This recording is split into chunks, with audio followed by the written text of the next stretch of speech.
All right, so let's look at Dunkin' Donuts, and I made a nice little slideshow presentation that I want to. Oh, there it is. There it is. Yeah, this is pretty cool. I just had a little fun with this, so wanna show it to you. Dunkin' Donuts. Let's look at some 10 different things about Dunkin' Donuts. Number one, the first restaurant is still open and has served its guests to this day, and is still serving its guests to this day. Dunkin' Donuts was founded in Quincy, Massachusetts in 1950 by Bill Rosenberg, and a cup of coffee at that time was 10 cents. So that's a cool little fact that, still after all this time, the very first restaurant, I guess you call them restaurants, right? Yeah. Very first restaurant of Dunkin' Donuts is still in operation today. So that's pretty cool. Man, this ginger is really doing a good job on me. Really doing a good job. All right, sorry about that. So number two, and this is what I was really impressed about this. All unsold food is donated at the end of the day. That's big props that I give to them. The fact that not only are you looking at profits, there are a lot of places that just throw the food out, don't care. They take it as a loss, and you got all these hungry people around here, and here they are, and they go, you know what? Instead of throwing these donuts out, we're going to give them away. That's charity, that's giving, that's loving your community, that's showing that it's not just about the bottom line, but that you're willing to give away to others, and I really, really appreciate that. I give my hats off to the Dunkin' Donuts management, headquarters, whoever made that decision, and I think that's just a great thing. They mandate that their franchises, they don't have to all donate to the same place, but that they find a local place that they can give their donations to. So I really appreciate that. We do at our church, we do a feeding the homeless every single month. And I'll tell you what, that it's probably one of the best experiences that we have when you can go out and give to others and share with others. And no matter what you bring, people are appreciative. They're loving. We give out clothes, we give out food, we give out even toys. And so it's a very, it's something that not only you get a chance to touch somebody else's life, but it actually touches your life. We feel better about the whole day and the whole experience as a result of being able to share and to give to others. So once again, Dunkin' Donuts, good job on you. You know what? I'm going to have a donut today just for that. Just for that, I'm going to have a donut today. Yeah, like you had to bend my arm for that one. Okay. The other thing is you can easily customize everything on the food menu. Now, I want to just give a shout out about this. These weren't things that I just came up with. Popsugar.com gives us 8 lists, and I'm going to pull 2 more that I found on the web. And they have a article on November 15th by ERIN CULLUM. I hope I'm pronouncing that right. CULLUM. And popsugar.com, in their food section, you can read all about this in more detail on their website. So I just want a full disclosure. I want to be able to give my source for all of this good information. Appreciate Pop Sugar for what they do. So you can easily customize everything on the menu. So don't be afraid to ask.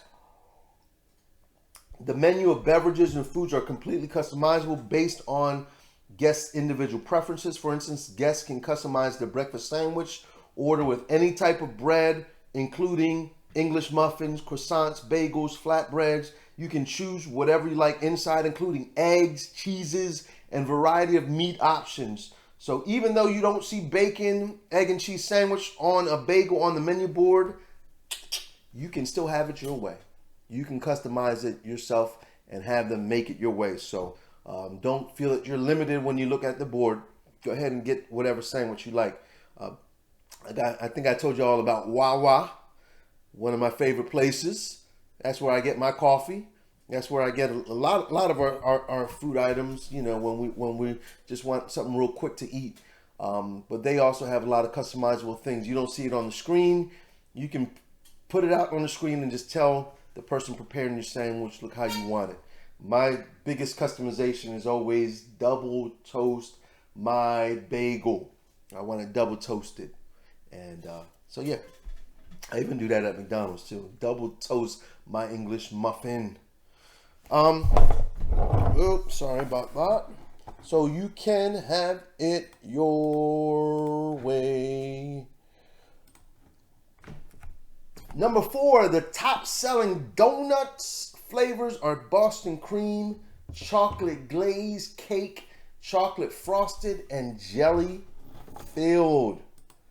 You know, my favorite, and that's, I told you earlier, when I did go to Dunkin Donuts, and believe me, and occasionally I still do go to Dunkin Donuts. I just don't go frequently. But when I do go, that's my donuts. That is my donut right there. That Boston cream with that good, like, pudding. I guess it's pudding, right? In the inside, and then the oh my goodness, delicious donut. And the kids, they always go for the sprinkles. They like the sprinkles, but me, I'm old fashioned. Give me that Boston cream every single time.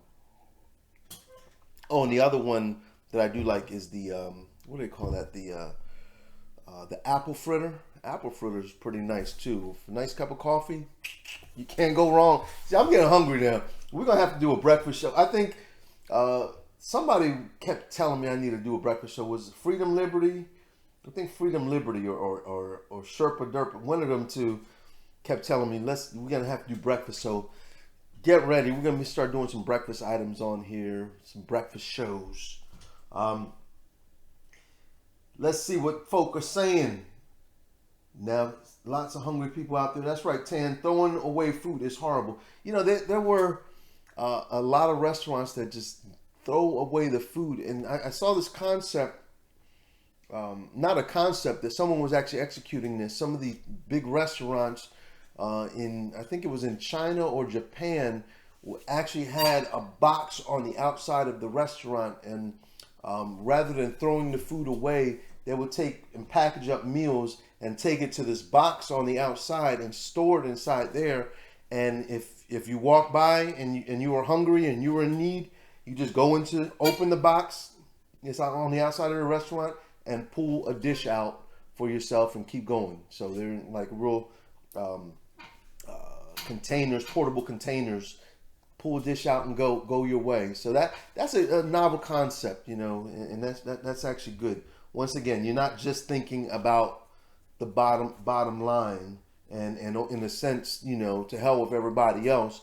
No, you're trying to bless and help other people, and that's admirable.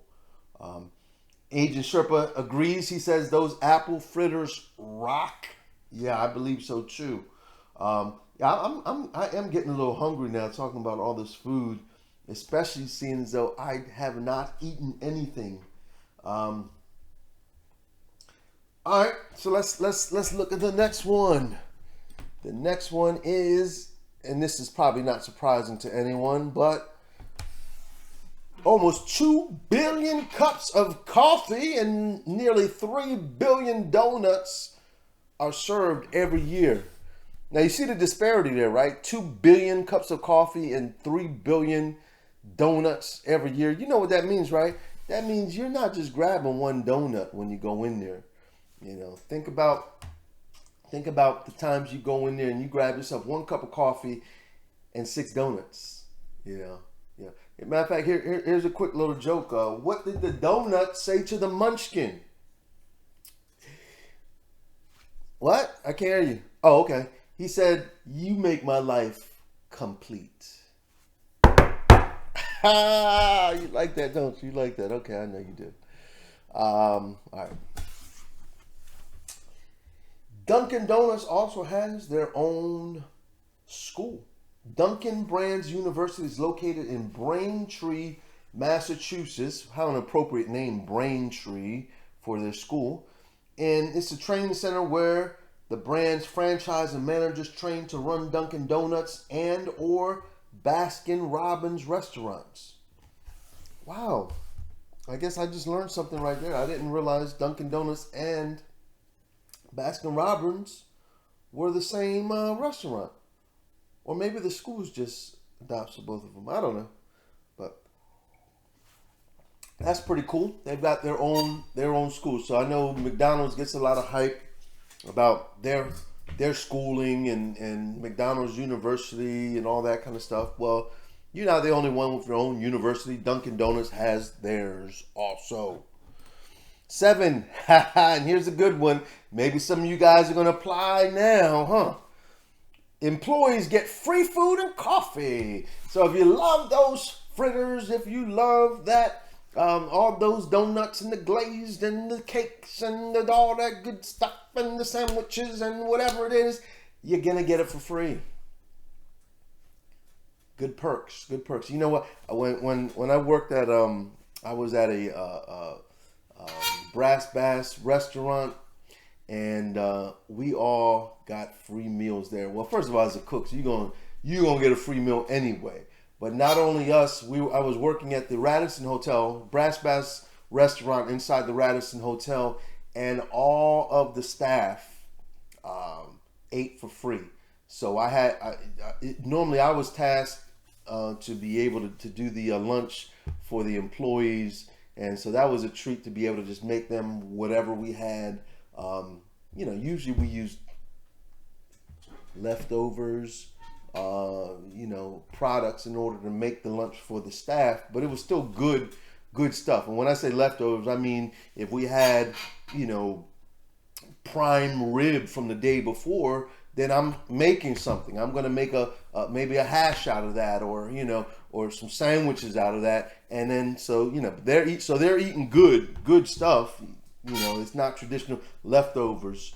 But we cooked very well for the staff. So good employee perks, but perks gotta put the pounds on you. So don't go out there and eat too many of them donuts. And probably after a while you get sick of looking at donuts and smelling donuts and touching donuts as you work there anyway. All right, so let's look at number 8. Oh, I didn't change the title. That's what it was.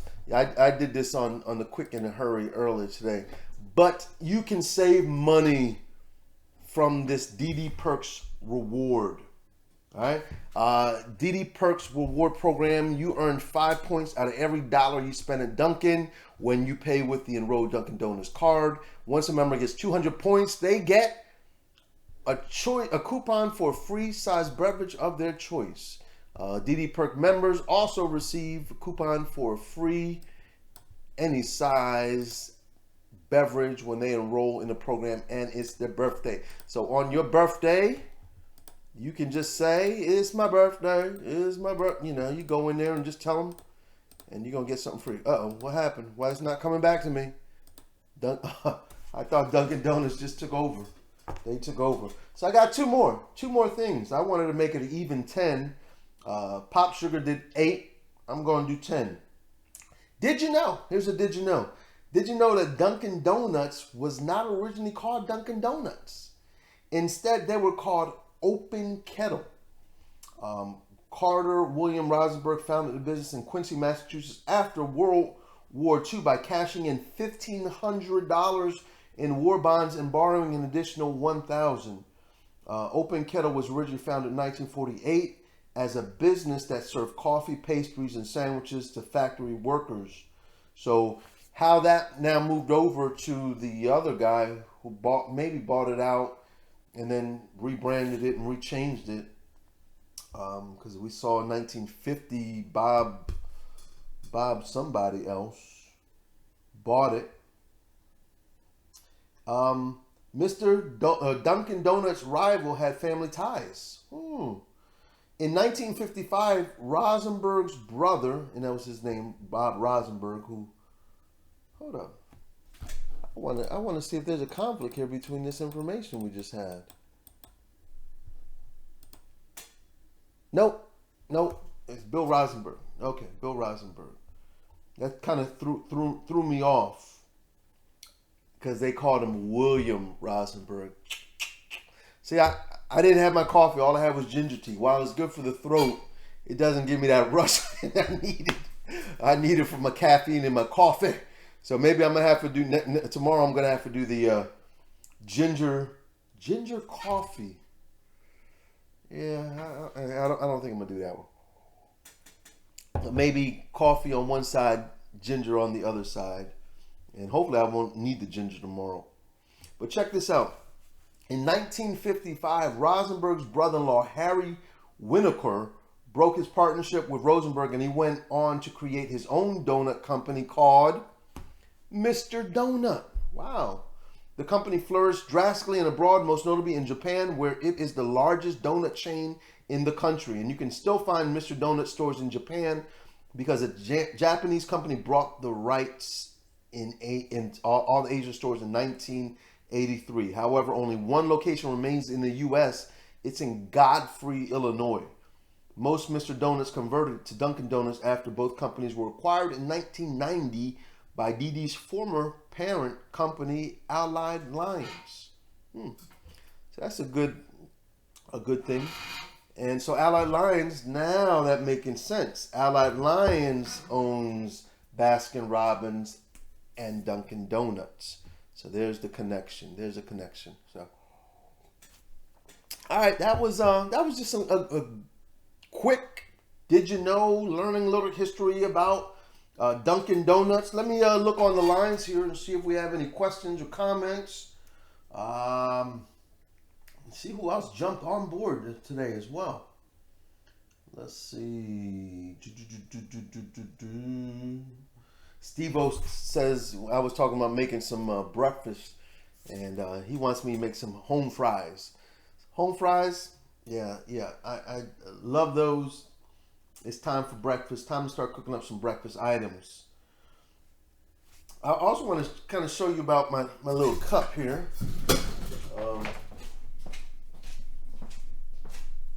It says, of course, size matters. No one wants a small cup of coffee. Of course, size matters. No one wants a small cup of coffee. And you can find that cup a good little gag gift or just a little funny thing to have at the office. And if you want a cup like that, head on over to Amazon. I'll drop the link in the description and get yourself a cup. One of your little size matters cups as well. Once again, let's see. Agent Sherpa says people at the store sometimes call. No, I thought that was something about. He's talking to somebody else in the chat room. All right, well, I guess that's it. I see somebody constantly talking about carrots for some reason. I'm not really getting the carrot joke. So I'm left out. So I guess I'm not going to try to impose anything. But I do tell you one thing about carrots, though. Carrot cake. That's my favorite cake. Love it. So, all right, guys. Good having you on again today here at Real Home Cooking around the coffee pot. Today around the ginger pot. Really around the ginger cup. Tomorrow, let me give you a little briefing about tomorrow. We have 2 exciting things happening tomorrow. 2 exciting things happening tomorrow. Tomorrow, first of all, is Friday. Tomorrow's Friday. Tomorrow is our live cooking demonstration, and normally it's our Friday Food Wishes show. And usually what I do is pick a Friday food wish from one of you guys, and then I'll cook it. But I got a little curveball thrown in. Tomorrow is going to be our chopped edition, and I'm saying chopped edition because modeling after the Food Network Chopped, where you bring a basket of ingredients unknown to the cook, and they open up the basket with all the ingredients, and he just have to make a meal out of it, whatever it is. And so tomorrow, No Weed Eats is going to be coming over. And that's my brother. He's going to be coming over with items that I have no idea about. He even tried to tempt me, and I was like, look, don't even tempt me. Don't even give me any hints or anything like that. I don't want to know anything. I want to be blank slate. So I've been joking that maybe he's going to come in with monkey balls or something crazy, because sometimes they throw some crazy things out there. I don't know how crazy he's getting. He may not get too crazy. I don't know. Right now, we're going to have to wait and see what he brings over. So that's number one. Tomorrow's show is going to be a little bit different. Our Friday Food Wish show is going to be a little bit different. But I want you to tune in here and let's all be surprised together. Hopefully, whatever I make is going to be good, because he's going to have to taste it and tell you what it tastes like. So I hope he doesn't throw me no crazy chitlins. I don't like chitlins, so I hope he doesn't bring me something crazy like that, or tripe, or matter of fact, if he does, he's gonna be the one tasting it, because I ain't gonna taste that stuff. But so we're in for a surprise tomorrow. So be here tomorrow, and tomorrow's 11 o'clock. There's no 9 o'clock on tomorrow. Fridays are at 11 o'clock. Now, bonus number 2 for tomorrow. Bonus number 2. Tomorrow, after our Friday Food Wishes, we're gonna do a brief recess, probably of only like 10 minutes, and then we're going to come back on live right afterward, after we clear the kitchen up and get things back together again, because we're going to do a challenge on tomorrow. We're going to do a ghost pepper, scorpion pepper. Scorpion pepper. We're going to make a scorpion pepper sofrito with scorpion peppers and chili peppers and habanero peppers and ají peppers, all these peppers made into a sofrito. And the whole reason of this is to aid. We want to try to make a video that's going to go out there and raise money for the Puerto Rico Relief Fund. For UNICEF's Puerto Rico Relief Fund. So come tomorrow, come ready to give and to donate. We're going to have a link to the UNICEF site, probably even going to have some pictures and some things just to kind of get our minds. We don't want to forget about what's happening over there. And this is something personal for me, because my mother's Puerto Rican. We have family over there. We have friends over there. And sometimes we forget what's actually going on. The hurricane that came and went. And it's not on the news a lot anymore, other than politics and things of that nature, talking about the relief. But there are a lot of people still hurting. Most of the country still doesn't have power. A lot of places don't have running water. A lot of people are dying and hurting, and so we want to bring some attention to that. And we want to raise some funds for UNICEF in their Puerto Rico relief. So be here with us for that. We're going to have a fun time. We're going to talk about some serious stuff and have a fun time at the same time, while you see us even step it up a notch. If you looked at our ALS challenge, I mean, that was pretty fun. And it hurt also, especially Mal. Mal was hurting he looked like he was just taking it like a champ. But No Weed Eats was really hurting that night. So we're gonna do something even a little bit bigger. We got some what was the thing called, a scorpion pepper. So we're gonna add this scorpion pepper sauce to the sofrito that's already hot by itself, and then we're gonna add some scorpion pepper to that as well. So be here with us for 2 events on tomorrow. I'll see you there. Looking forward to seeing you. God bless. Take care. And hasta mañana. Hasta mañana ustedes. Gracias por venir. Real home cooking. Adios.